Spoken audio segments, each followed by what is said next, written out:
শুক্রবার মানেই স্পেশাল। সকালের নাস্তাটা একটু আয়েশ করে খেলাম, বেশ মজার ছিল। আসসালামু আলাইকুম।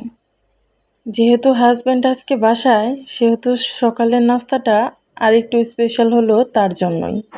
সকালে উঠেই বলল, আজকে তোমার নাস্তা বানাতে হবে না, বাইরে থেকে আমরা খাবার পার্সেল নিয়ে আসব। যেই ভাবনা সেই কাজ। তো হঠাৎ কিছুক্ষণ পরেই বাইরে থেকে এসে খাবারের পার্সেলটা হাতে দিল। বেশ পছন্দের খাবারগুলোই আমার ছিল। সে জানে আমি কি খেতে পছন্দ করি।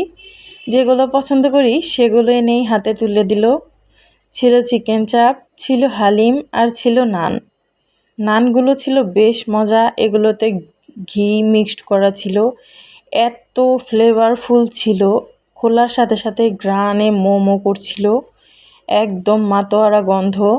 হালিমটাও একদম গরম, নানগুলো একদম তুলতুলে নরম ছিল, সাথে চিকেন চাপ। এগুলো থাকলে আর কি লাগে বলেন? আমার মতো কি আপনারাও এগুলো খুব ভীষণ পছন্দ করেন? এগুলো তো আমার খুব বেশি প্রিয়। যদিও বাইরের খাবার একদম অস্বাস্থ্যকর আর অনেক তেল মশলা বেশি দিয়ে থাকে।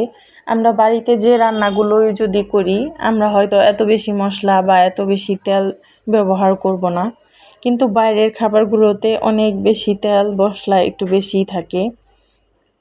মোট কথাই অনেক স্পাইসি। আর হালিমটাও একদম গরম ছিল।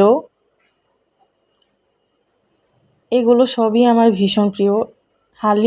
হালিমের উপরে একদম তেলে ভরপুর ছিল। আমি খাবারের আগে উপর থেকে কিছুটা তেল ফেলে দিয়েছি। যদিও এগুলো হয়তো মাংস থেকেই ছেড়েছে, তারপরেও কেন জানি আমার বেশি ভালো লাগছিল না। ভরপুর মাংস দেওয়া ছিল।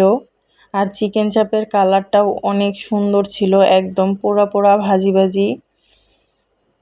টক দই আর শসা আর সস দিয়ে সুন্দর একটা, মেয়োনেজ দিয়ে সুন্দর একটা রায়তার মতো ছিল। এটা আমার ভীষণ ভালো লেগেছে। আর হালিমের প্রত্যেকটা পিসও বেশ বড় বড় ছিল। সকালে নাস্তায় যদি এরকম প্রিয় প্রিয় খাবার থাকে তাহলে আর কি লাগে বলেন? রোজ যদি এমন হয় তাহলে তো আর মন্দ হয় না।